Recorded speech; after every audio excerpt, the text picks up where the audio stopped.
What if the people you trusted most, the ones who raised you, were the very ones who helped hide the most devastating betrayal of your life? For 20 years, Jason believed his success was the ultimate revenge against a painful past, until a single TV interview cracked open secrets buried by his own family.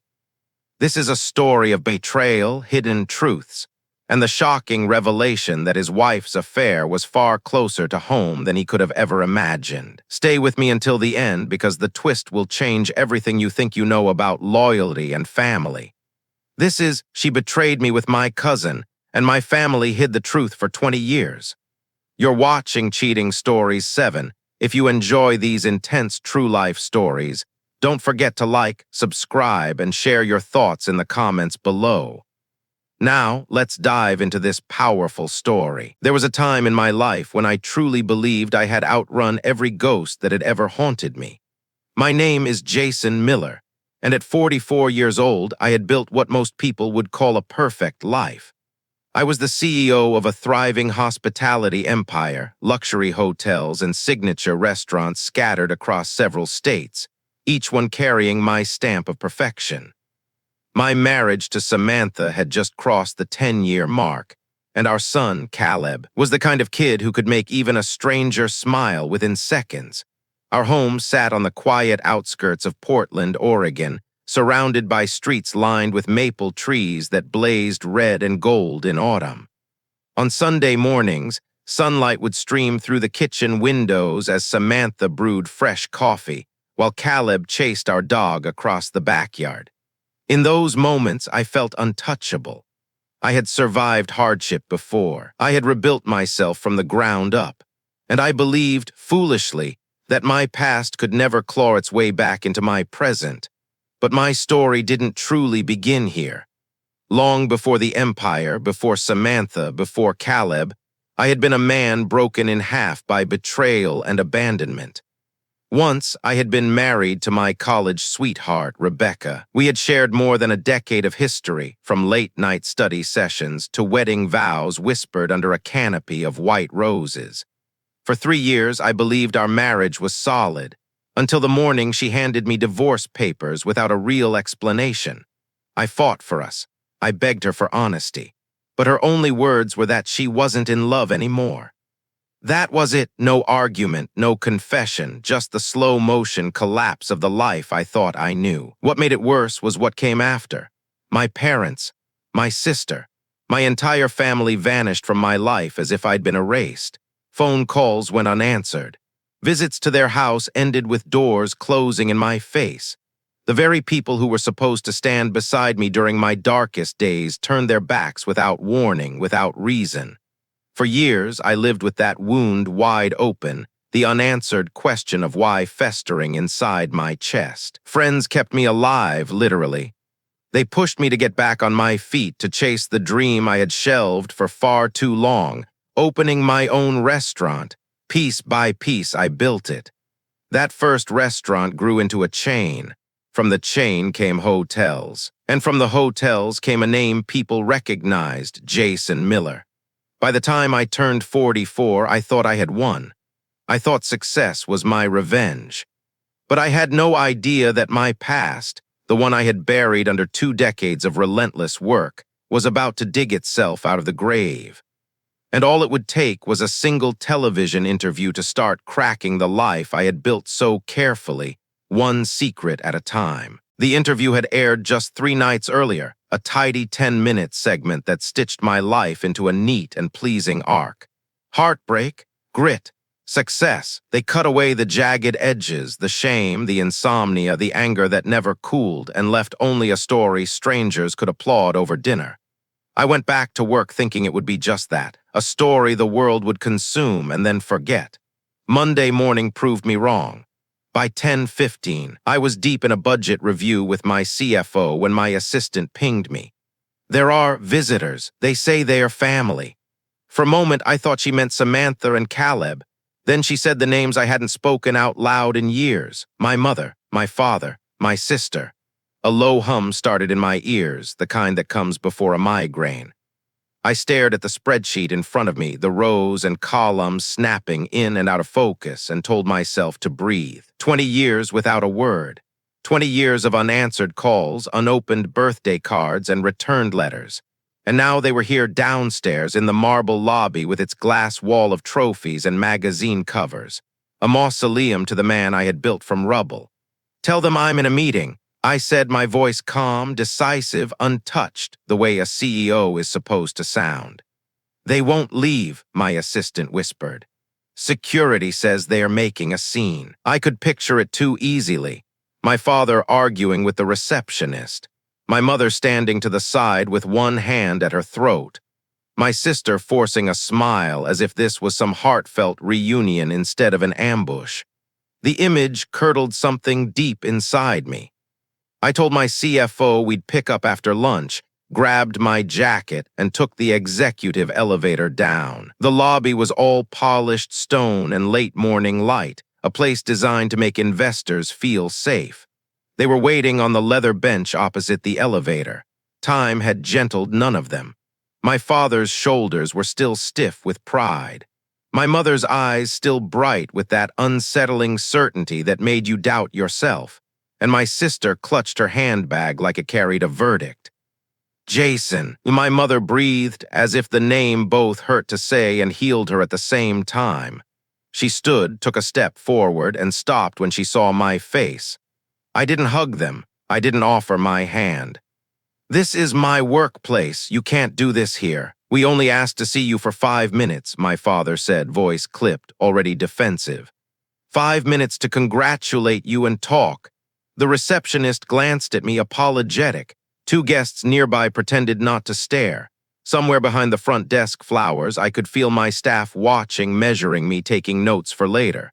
Because leadership, I've learned, is always a performance. "Fine," I said at last. 5 minutes. I gestured toward a cluster of chairs beneath a mural of the Pacific coastline we'd commissioned last year. The sea in the painting was all power and distance, and it felt far too on the nose to sit beneath it. But I sat anyway. My mother began first, words tumbling over each other. She'd seen the interview. She'd cried. She was proud. She had always known I would do something big. My sister chimed in about the restaurants she'd visited back in the day when it was just one location.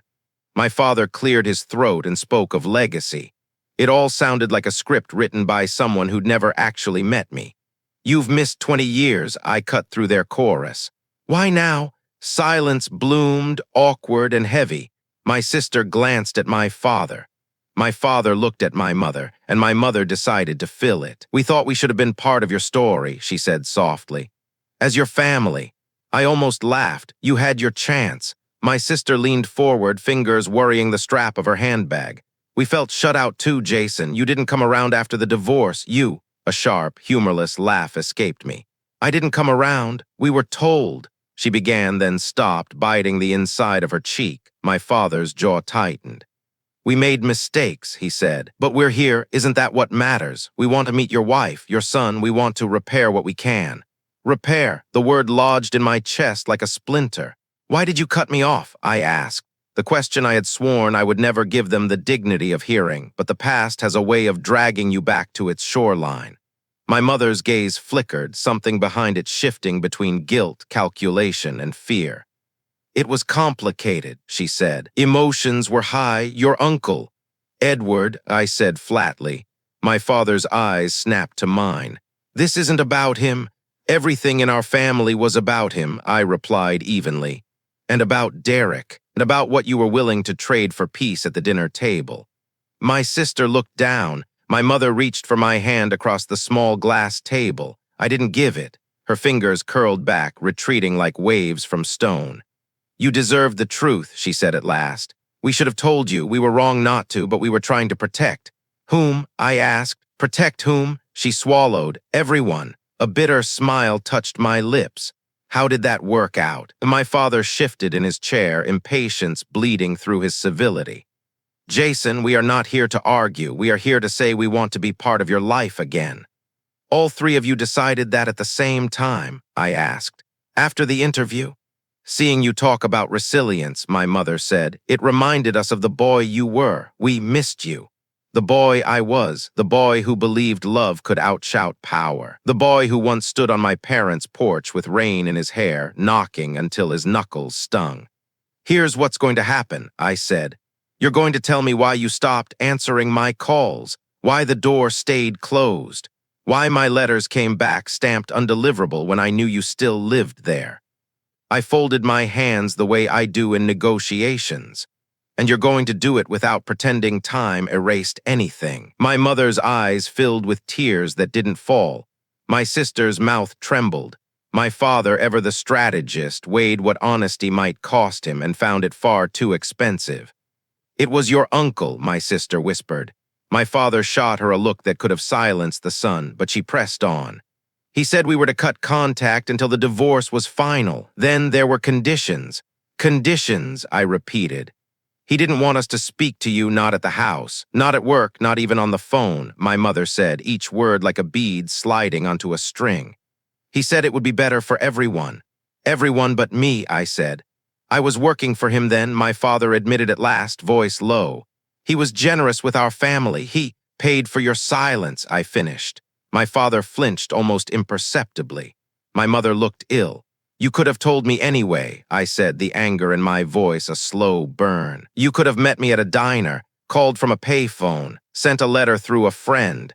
But you didn't. You chose him. You chose convenience. You chose power. Chose stability, my father snapped. For the family. The word family rang hard against the stone walls. I have a meeting in 10 minutes, I said, standing. If there's more you'd like to say, send it by email. My mother stood too desperate now. Jason, there's more you don't know. I didn't want more. I wanted them gone, but something in me, the part that still counted every unanswered ring of their phone, paused. What? I asked. Her voice dropped. Rebecca. Every muscle in my back went rigid. She didn't leave because she stopped loving you, my mother continued. She made mistakes. We tried to handle it as best we could. There were other people involved, other pressures. Who? I asked, though in my gut I already knew. She closed her eyes for a beat, then opened them. Derek, the name hit like a door slamming. The lobby tilted. Noise surged and receded like surf. I sat back down because my legs decided for me. She was pregnant, my sister added, barely audible. We were told it was best if you didn't know. My father didn't argue. He only watched me, waiting to see which man I would become, the boy he could bully into silence or the man who had rebuilt himself from ashes. How old? I asked, my voice flat. 20, my mother said. 20. A lifetime spent in someone else's house under someone else's name. The words hung between us like a wire you could cut your hands on. Derek, pregnant, 20 years. For a few seconds, the lobby went utterly silent in my head. The fountain's gentle rush faded into something distant, almost like static on an old radio. I watched my mother's mouth keep moving, but heard nothing. Then suddenly the world's sounds came rushing back, the sharp click of heels across marble, the soft ding of an elevator, and my own breathing steady, deliberate and strangely foreign to me. Start over, I said, letting each syllable carry its own weight. All of it, no euphemisms, no family spin. My father stared at the floor, his jaw tight. My sister kept her gaze locked on me, bracing as though she knew the impact would come. It was my mother who began to speak. It started before the divorce, she said quietly. We didn't realize at first, but your uncle, he noticed things. Rebecca spending more time at the office. Derek offering to help her move after you two argued about money. Then one night, your uncle called us over. He said, her voice faltered. He said it had to be managed discreetly. Managed, I repeated, tasting the word like something bitter. Not stopped, not condemned, managed. We thought you were under too much stress with the new job, my sister murmured. We told ourselves it was just a phase, that she'd come to her senses. She came to his bed, I said flatly. That's the sense she found. My mother flinched. When Rebecca found out she was pregnant, your uncle made it clear there would be no scandal. He wouldn't allow it. He said it would jeopardize contracts, reputation, the foundation board. The only way forward was, she swallowed hard, a clean break. A clean break, I repeated. From me. My father's voice came in like a blunt instrument. You don't understand how much was at stake. I turned to him. Oh, I understand exactly what was at stake: money, a last name, the story your brother tells at charity dinners. What I don't understand is how you measured those things against your own son and decided they weighed more. This time he had no quick correction. How did you do it? I pressed. The mechanics matter: who said what, who decided which lies to feed me. My mother's hands knotted together, pale at the knuckles. Your uncle told Rebecca to file for divorce immediately. No explanation, no fights. If she stuck to "I'm not in love anymore," it would pass quietly. He told us to cut contact. Temporarily, he said, until things calmed. They never calmed, my sister said softly. They just hardened. Hard truths tend to do that, I replied. Your uncle also insisted the child would be Derek's publicly, legally. He offered help, a down payment on a house, a position for Derek. He said life would be easier if we stayed quiet, if we didn't interfere. And if you did? I asked. My father's answer was cold. He would pull the ladder. There it was, the unspoken contract, clean as any clause. Pull the ladder. Down would come the promotions my father wanted, the loans co-signed, the invitations that fed his sense of importance. The price, my silence bought without my consent. How did Rebecca agree to any of this? The question surprised me with its softness. I realized the tenderness, and it wasn't for her. It was for the child born into a deal struck by men who valued power over love. She said she was ashamed, my sister said. She thought the kindest thing was to make it quick. Your uncle called it mercy. Mercy, I echoed, the word turning sour. Did Mercy tell me the truth? Did Mercy look me in the eye and admit that my marriage ended because she fell into my cousin's bed and got pregnant? Did Mercy let me grieve the reality instead of some polished lie? My mother met my gaze, eyes wet in a way I hadn't seen since I was a boy. We failed you, she whispered. Yes, I said, you did. Silence stretched between us. In it, my memories rearranged themselves. The unanswered rings became policy, not accident. The locked door became a directive, not a mood. The returned letters bore my uncle's handwriting, even if the ink was invisible. What's her name? I asked. My sister's face softened, relieved to offer something tangible. Madison, she said. She goes by Maddie sometimes. Madison. The name landed softly but left a mark that would never fade. I thought of birthdays I hadn't counted, milestones I'd never witnessed, a first bike, a chipped tooth, a school play under fluorescent lights. Does she know? I asked. My mother hesitated. She believes Derek is her father. Believes, I said, but doesn't know. We avoided paternity tests, my father said, still businesslike. Your uncle handled all the paperwork. I smiled without joy. Of course he did. She looks like you sometimes, my sister added. The way she frowns when she's focused, and she hates olives. You always hated olives. That small detail hit harder than the big revelations, an ordinary inheritance hidden inside an extraordinary betrayal. What did you tell yourselves at night? I asked, so you could sleep. No one answered. I stood. The lobby's bright light felt harsh, the air-conditioned chill sharp against my skin. Security lingered down the hall, watching discreetly. Here's what's going to happen, I said evenly. You will not show up at my office unannounced. You will not contact my wife. You will not approach my son. If you have something to say, you'll write it. And if you decide to tell me another version of the truth, remember, I now know how to find the rest myself. My mother nodded, brittle. My sister whispered she was sorry. My father stayed silent, which, in our family, had always been its own kind of strategy. I picked up my jacket. The Pacific mural glinted behind them, all steel and horizon. For 20 years, I had imagined the truth would arrive like a clean incision. It didn't. It tore. It dragged bone. It left the room looking the same, but it changed the air so much you had to relearn how to breathe. At the elevator, my phone buzzed, a calendar alert. The world keeps its appointments, even when yours are breaking. Jason, my mother called, her voice thin. What will you do? I turned. What you should have done, I said. Tell the truth and protect the person who deserved it from the start. Madison, my sister whispered. The elevator doors closed, sealing them and that version of my life on the other side. They didn't leave right away. Even after spilling a truth that corroded everything it touched, my family stayed rooted in those leather chairs. as if mere proximity could undo the last 20 years.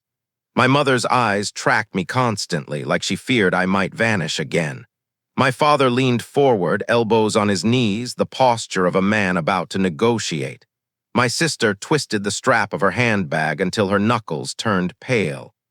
"We can make this right," my mother said at last, her voice pitched low as though we were conspiring. "You've built something incredible, Jason. It's time for the family to be whole again." Family. The word sat in my gut like bad whiskey, heavy, burning, and impossible to swallow. She began painting a picture of the future she wanted: dinners together, holidays at the beach house, meeting Samantha and Caleb. "And Madison," she added, careful with the name as if it were some fragile artifact, "should know us too. We could help her adjust." Help her adjust, as though they hadn't been the architects of the lie she was adjusting from. "It's not going to happen," I said, my voice steady. "Not now, not after what I've just learned." My father's jaw tightened. "Jason, don't be stubborn. We all made sacrifices back then for stability, for the greater good."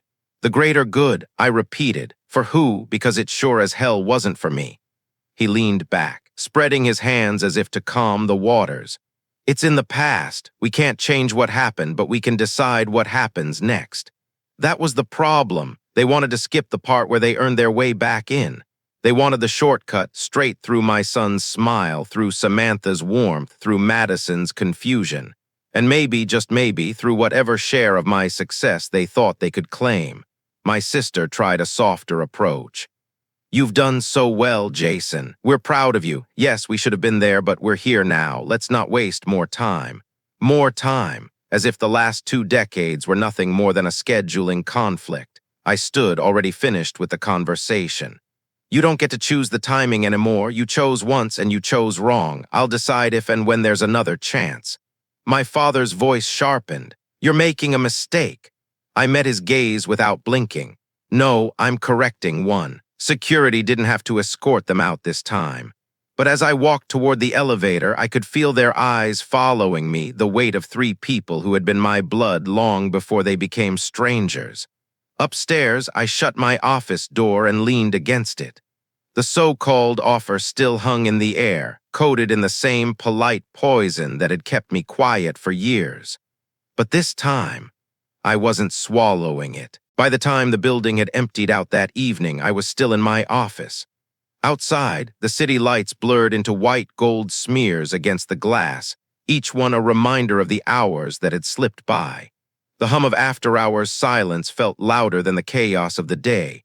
And in that stillness, the thought I'd been avoiding all afternoon finally stepped forward: Madison. Her name circled my mind like a persistent tide, bringing with it 2 decades of absence I had never chosen. I couldn't stop wondering who she had become, how she laughed, whether she had my stubborn streak, if she carried even the faintest trace of me in her face, or if Derek's shadow had erased it all. I powered on my laptop and began searching. At first, it felt almost intrusive, like I was a stranger peeking through a window into her life. But then, the rational part of me, the same part that had built an empire from nothing, spoke up. This wasn't intrusion. This was reclaiming what had always been mine to know. The first hit was a local college directory. Her profile was bare bones: Madison Clark, Junior Environmental Science.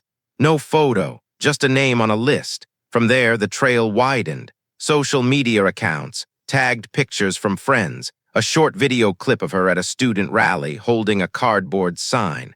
She was tall, with a posture that carried both ease and alertness, as though she could laugh at a moment's notice, yet was ready to fight for something she believed in.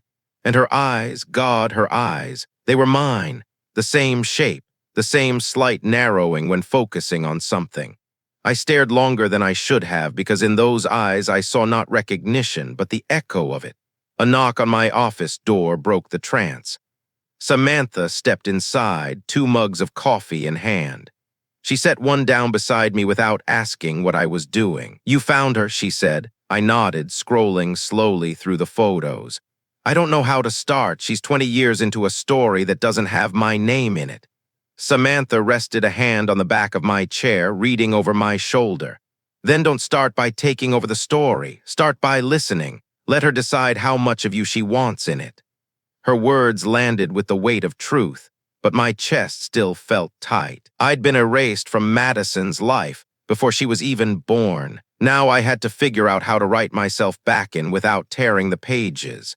That night, long after Samantha went to bed, I stayed in the glow of my screen. I built a mental map of who Madison had become, the places she'd been, the friends she had, the way she smiled in candid shots versus the guarded expressions in posed ones. Every detail felt like a thread, and I was pulling them together into something whole. I didn't yet know my next move, but I knew this. Whatever came next, I couldn't let Derek or my uncle control this chapter the way they'd controlled the first. For 2 nights, I hovered around the idea without touching it, like a door I wasn't ready to open. I told myself I needed the right words, the perfect timing. But deep down, I knew the truth was simpler. I was afraid she might ignore me, afraid she might not. On the 3rd night, I sat at my desk with the lights low, the city outside reduced to soft pinpricks through a thin veil of rain. My laptop screen glowed, open to her Instagram profile. The cursor blinked in the empty message box, patient, merciless. I typed, "Hi, Madison, my name is Jason Miller," then deleted it. I tried again. "Hi, Madison, I think we might be connected in a way you don't know about." Deleted that too. Every draft felt wrong. Too much. Too little. How do you tell someone their life has been built on a lie without shattering the foundation in one blow? How do you tell your own daughter, your blood, that you're a stranger she has never met? I leaned back, pressing the heels of my hands into my eyes, and that's when Samantha walked in. She didn't ask what I was doing, she already knew. She rested her hand lightly on my shoulder and said, "Don't write it like a confession, write it like an invitation." Her words shifted something in me. I turned back to the screen and began again. "Hi, Madison. My name is Jason. I knew your mother a long time ago, and there's something important I'd like to share with you when you're ready to hear it. I promise I'll respect whatever you decide. No accusations, no demands, just an open door." I read it aloud slowly, imagining her eyes narrowing in suspicion or widening in curiosity. Then, before I could overthink it, I pressed send. The moment the message left, my chest tightened. I set the phone down, but my eyes kept flicking toward it every few minutes, as if I could will the reply into existence. Hours stretched thin. Midnight came and went. 1 a.m., 2, no reply. When I finally forced myself to bed, I left the phone on the nightstand, screen facing up, as though I could catch her answer before it even arrived. And somewhere in that restless space between waking and sleep, a truth settled inside me. Whether she answered tomorrow or never, I had already taken the first step back toward the part of my life they had stolen. The message sat in her inbox for 2 full weeks. 14 long days of checking my phone every hour, hoping for the tiny seen indicator to appear beneath my words. Each morning, I woke up with the same loop in my head. Had she read it and decided not to answer? Or was she simply living her life, untouched by the weight of a stranger's intrusion? By the end of the 1st week, I'd stopped expecting a reply. By the end of the 2nd, I was pretending I didn't care, though the truth was it was the only thing I thought about. It was a gray Thursday afternoon when it happened. I was in my office, half listening to a conference call when my phone buzzed. The notification banner flashed her name, Madison Clark. My heart slammed hard against my ribs. Her message was short, careful. "Hi, Jason. I spoke to my mom about your message. She confirmed what you said, that you're my biological father. I didn't know. I thought Derek was my dad my whole life." I read it twice before my eyes caught on the last line. "I'd like to meet you." The air in the room changed, charged, lighter, yet impossibly heavy at the same time. She explained she couldn't afford to travel right now and that she wasn't speaking to Derek or her mother after confronting them. Her tone was calm, but I could feel the fracture lines running between every sentence. I typed back without hesitation. "Then I'll come to you, name the place." We settled on a weekend 2 days away in a small coffee shop near her campus. She signed her last message with just Maddie. Seeing that nickname felt like holding something delicate and new in my hands. That night, I sat at the kitchen table with Samantha, telling her every word of the exchange. She smiled softly and squeezed my hand. "You're not just getting answers, Jason," she said. You're getting her. Later, long after the house went quiet, I opened Madison's messages again, not because I had forgotten them, but because I needed to remind myself it was real. After 20 years of silence, the conversation had finally begun. The morning of our meeting, I woke before the alarm. Sleep had been shallow, restless, my mind looping through every possible version of how this could go. Would she walk out after 5 minutes? Would she refuse to believe me? Or worse, would she look at me with that polite, distant expression you give to strangers you have no interest in knowing? Samantha insisted on coming with me. Not to hover, but to stand quietly nearby, a steady pillar in case things became too heavy. Caleb stayed with a neighbor. The drive to her college town was 3 hours of wet asphalt and steady rain, the kind that blurs the horizon and makes the world feel smaller. I spent most of it staring out the window, rehearsing answers to questions she might ask, rewriting them in my head until they felt both honest and careful. The coffee shop she chose was small, tucked between a bookstore and a laundromat. Through the rain-speckled glass, I saw her before she saw me, tall and slim, a dark green sweater draped over her shoulders. She sipped from a paper cup, eyes scanning the street as though she wasn't entirely convinced I would come. When I walked in, the air was warm and faintly scented with cinnamon. She looked up, and for a moment the background noise, the hiss of the espresso machine, the low hum of conversations, simply faded away. "Hi," she said, not tentative, not cold, just present. "Hi, Maddie," I replied, the nickname still unfamiliar in my mouth, but somehow right in my chest. We sat. At first, we stayed in safe territory, her classes, her major, life in the town. She told me about hiking trails she loved, about her part-time job at the bookstore next door. I asked questions, not to fill the silence, but to hear her voice shape the details of her life. Eventually, she leaned back and said, "Tell me about you, not the business, not the news interviews, you." So I did. I told her about the boy who fell in love young, about the man who was left without explanation, about the years spent clawing my way back from nothing. I told her about meeting Samantha, about Caleb, and finally, I told her how I learned the truth about her. I didn't soften it, but I didn't spit venom either. She deserved the facts, not the filter of my rage. Her eyes stayed on mine the whole time, even when they glistened. "I don't know how to feel about all of this yet," she admitted, "but I'm glad I know." When we finally stood to leave, she hugged me. Not a polite, 3-second press of shoulders, but something real. Her voice was quiet against my jacket. "Let's do this again." Walking back to the car, the rain felt different, less like a weight pressing down, and more like something washing away a layer of dust I hadn't realized was there. Word traveled faster than I expected. I hadn't told anyone outside my home about meeting Madison. But by the time we drove back from that rainy college town, the news had somehow reached the people I least wanted to know, my parents, my sister, and without a doubt, my Uncle Edward. The first message came that evening, from my father, short and clipped. "We need to talk, now." I deleted it without replying. By morning, my inbox was tangled with emails, some from addresses I didn't recognize, all signed with familiar names. They were long, emotional, and predictably selective with the truth. My mother wrote about wanting to support Madison in this transition, as though she had been some silent guardian all along. My sister pleaded for me not to turn Madison against the family, conveniently skipping the fact that they had turned the family against me 2 decades ago. The calls started next. When I stopped answering, they switched to Samantha. She picked up only once. Her voice was calm but edged with steel as she told them, "Don't ever call me again." After she hung up, she stood in the kitchen, phone clutched tightly, her eyes dark with anger. "They're not reaching out for Madison," she said. "They are reaching out for themselves." And she was right. Every message, every attempt at contact reeked of panic. Not the panic of losing me, but the panic of losing control. Edward had controlled the narrative for 20 years. Now, with Madison hearing my side, that grip was slipping through his fingers. 3 days later, my parents showed up outside my office building.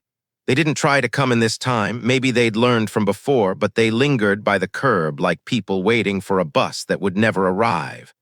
I saw them from my office window, standing together in the cold.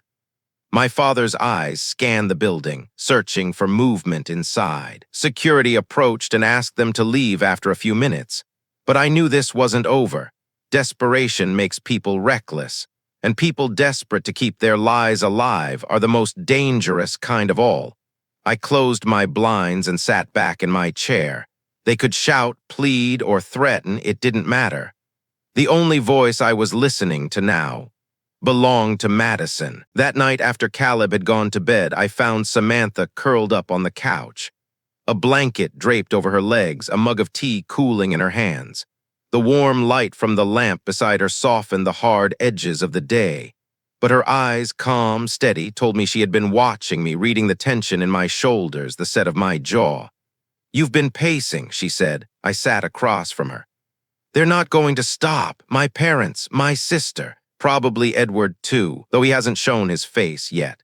She took a slow sip of tea, never breaking eye contact. "Of course they are not. They've lived with a story they controlled for 20 years. You change the ending and they lose everything they've built on that lie." I rubbed my temples. Part of me wants to shut them down publicly. One interview, my side out in the open, no more whispering in shadows. Samantha tilted her head, considering. "And what happens to Madison if you do that? Do you want her first months knowing you to be buried under headlines and gossip? Because that's what will happen." Her words cut through my anger. Madison had only just begun speaking to me. Dragging this into the public arena would turn her into collateral damage. Samantha set her mug down and leaned forward. "You don't need to win against them in the court of public opinion. You need to win with her. Build trust. Make memories.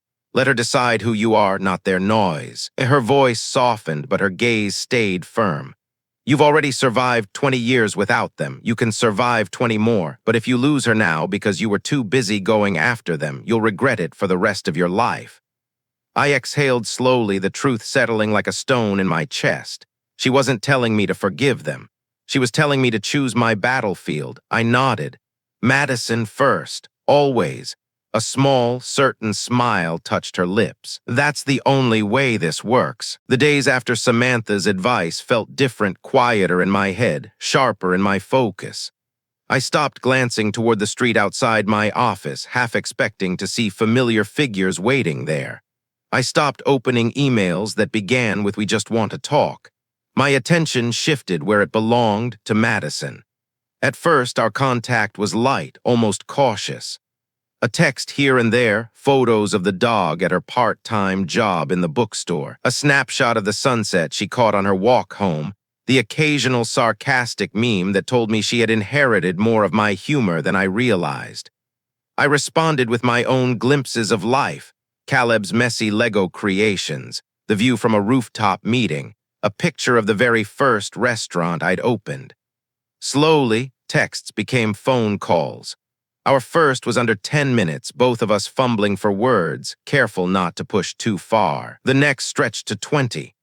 By the end of the month, we talked for nearly an hour, laughing about Caleb's endless curiosity and her disastrous attempt at making lasagna in a dorm oven.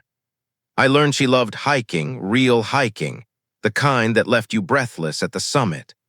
She learned that I still wake before sunrise most mornings, a habit from my restaurant days, when the smell of bread baking felt like a promise that the day could still turn out right. Somewhere in those conversations, we stopped speaking like strangers.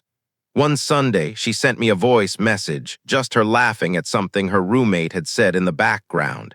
It was only 5 seconds long, but I must have replayed it 20 times. There was no hesitation in that laugh, no guarded edge, just her. When Samantha caught me listening to it again, she smiled knowingly. "That's the sound of a bridge being built," she said, and she was right. Every call, every shared story, every joke that didn't need explaining, they were planks laid between us. Unlike the bridges my family had burned, this one was ours, built slowly, deliberately, without the weight of their lies. For the first time in years, I felt like I was moving towards something, not just running from the past. It happened on a Thursday evening, one of those rare nights when everything felt still. Madison was in town for the weekend, her first visit since we met at that little coffee shop. Samantha had cooked dinner. Caleb was bouncing between the table and his room, proudly showing Madison his latest Lego masterpiece. For a moment, the house felt like it had always been this way, warm, full, without shadows pressing at the edges. We had just settled into dessert when a knock sounded at the front door. It wasn't the casual, friendly kind of knock. It was heavy, deliberate. Samantha and I exchanged a look. When I opened the door, they were there, my parents and my sister, standing close together, their shoulders hunched against the cool night air. My mother's eyes darted past me, scanning the hallway, the dining room, the warm light spilling from behind me. My father's jaw was tight, his posture rigid. My sister tried for a smile, but it collapsed almost instantly under the weight of her nerves. "We just want to talk," my mother said quickly, like if she got the words out fast enough, I wouldn't have time to close the door. "Not tonight," I told them. "Not here." Behind me, Madison's voice floated from the dining room. "Who is it?" She appeared in the hallway before I could stop her, curiosity sharpening into something else the moment she saw them. The air shifted. 3 people who had spent her entire life pretending I didn't exist were now staring at her like she was something they had lost, or maybe something they feared losing again. My father stepped forward. "Madison," she held up her hand, firm, unshaking. "Don't, I'm here for him, not you." The silence that followed was heavier than the knock had been. My sister's eyes glistened, but she stayed quiet.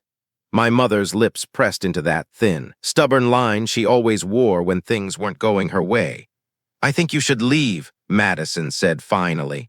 "If we're going to talk someday, it won't be on your terms." Pride and sadness tangled inside me in that moment. Pride that she could stand her ground so firmly, sadness that she'd learned so young how to defend herself against family. They left without another word. I closed the door, the click of the lock sounding louder than usual. Madison turned back toward the table, her shoulders loosening. "Where were we?" she asked, as though the interruption had been nothing more than a passing draft. We didn't mention them again that night. But the air in the house felt different, sharper, cleaner, like a window had been thrown open and something stale had finally drifted out. The email came on a Monday morning, buried between supplier invoices and a hotel expansion proposal. No subject line, just my Uncle Edward's name in bold. I should have deleted it without reading, but some part of me wanted to see exactly how far he would go. It was short, every word dripping with the same arrogance I'd grown up with. "Jason, you've made a mistake dragging Madison into your mess. She has a life, one that doesn't need to be polluted by your bitterness toward this family. Here's what's going to happen. Stop contacting her, stop speaking about the past, and I'll make sure certain doors remain open for your business. Keep pushing, and I'll close them all. You know I can." "Edward," I read it twice, each time feeling the heat rise in my chest. He wasn't even trying to hide the threat. This was the same old playbook, money and influence as weapons, wielded without shame. That afternoon, I showed the email to Samantha. She didn't even finish reading before shaking her head. "He's bluffing," she said. "And even if he's not, what's the point of all you've built if you're willing to trade it for his approval?" She was right. I hadn't clawed my way back from nothing just to let him dictate who I could speak to. But I also knew Edward wasn't above making trouble. He'd done it before, quietly, strategically. I forwarded the email to my attorney with a single line. "Document this." Then I called Madison. I told her exactly what Edward had written, every word, every threat. There was a pause on the other end of the line. Then she laughed, sharp, humorless. "He's scared," she said. "That's all this is. He's losing control." Hearing her say it steadied me. Edward might have spent 20 years thinking he could erase me from her life, but that grip was gone now. I replied to his email with just 4 words. "Your terms don't apply here." Then I archived it, the digital equivalent of slamming a door in his face. It wasn't supposed to happen that night. I'd planned for a quiet charity gala, shake a few hands, give a short speech about the new scholarship program my company was funding, and then head home. But fate has a way of kicking down doors you thought were locked. The event was held in one of our hotels, the back of the room lined with cameras, reporters mingling between tables. I was halfway through my speech when I saw them, my parents, my sister, and Edward standing near the entrance like they owned the place. My jaw tightened, but I kept speaking. Then, just as I finished thanking the sponsors, Edward stepped forward, clapping slowly. It was meant to look supportive, but the smirk on his face told a different story. "Before you all go," he said loudly, "I think it's time the room knows that family isn't always what it seems." The words cracked through the air like ice breaking. Conversations went silent. Cameras swung toward us. I could have let him speak. I could have smoothed it over later behind closed doors. But Madison was there, sitting beside Samantha, her eyes locked on me. And I knew, if I stayed silent, Edward would twist the truth until it was unrecognizable. I took the microphone back. "He's right," I said. "Family isn't always what it seems." I let the pause hang heavy. Sometimes, they're the very people who cut you out of their lives for 20 years to hide the fact that your wife was having an affair with your cousin, and that the daughter you thought didn't exist was being raised under a lie. Gasps rippled through the room. Cameras clicked like a swarm of locusts. My parents froze. My sister stared at the floor. Edward's smirk faltered, the cracks in his composure showing. I didn't give them the ugly details, just enough to make it clear that the narrative they'd controlled for decades was over. "Madison," I continued, my voice steady, "is my daughter, and I will never apologize for wanting her in my life." The applause started immediately. Not everyone clapped, some sat in stunned silence, but the sound filled the space, drowning out whatever Edward had planned to say next. As I stepped down from the stage, Madison stood and hugged me. It wasn't long, but it was enough. Enough to know that once the truth is out, you can't bury it again. The weeks after the gala felt like stepping out of a storm into still air. The story made headlines, local news segments, online articles, even a trending thread on social media. For once, the narrative wasn't controlled by Edward or whispered in back rooms. It was mine. Madison handled the sudden attention with more grace than I could have hoped for. She kept her distance from interviews, focusing instead on her classes and the steady rhythm of our calls. Sometimes, we talked about the noise surrounding us. Other times, we ignored it entirely, choosing instead to share lighter moments. Caleb's latest obsession, her favorite hiking spots, the simple comfort of a day without drama. Through it all, Samantha was the quiet anchor. She never once questioned my choice to go public, even when it stirred more waves. "You tore the bandage off," she said one night while we cleaned up after dinner. "Now it can actually heal." My parents and Edward made one last attempt, an open letter in the local paper, dripping with selective truths and veiled blame. I didn't respond. Madison didn't either. We didn't need to. The silence was our answer. One Saturday morning, Madison called unexpectedly. "I've been thinking," she said. "Next semester, I might transfer. There's a university near you with a program I'm interested in." I couldn't hide my smile. "You'd be closer to us." "That's the point," she replied, a small laugh in her voice. That night, we sat in the living room, Samantha reading, Caleb building another improbable Lego tower, and me scrolling through Madison's text about transfer requirements. The hum of normalcy wrapped around me like a warm blanket. For years, I'd chased success, thinking it would fill the void betrayal had left behind. But this, quiet nights, shared meals, a daughter finding her way into my life, this was the real victory. The past would always be there, etched into memory, but it no longer defined the future. This was our new chapter, and for the first time in 2 decades, it was written entirely on our terms. And that's how a 20-year silence ended. Not with forgiveness, but with truth. Jason didn't just confront his family, he reclaimed the relationship they had stolen from him. Madison was no longer a secret, she was his daughter, and no one could rewrite that truth again. Betrayal may take years to surface, but when it does, it demands courage to face it and strength to move forward. What would you do if you discovered your family had hidden something this big from you? Would you walk away or fight to take back what's yours? Share your thoughts in the comments. I'd love to hear your perspective. If you enjoyed this story, remember to like the video, subscribe to Cheating Stories 7, and turn on notifications so you never miss our next powerful drama. Thank you for watching, and I'll see you in the next story.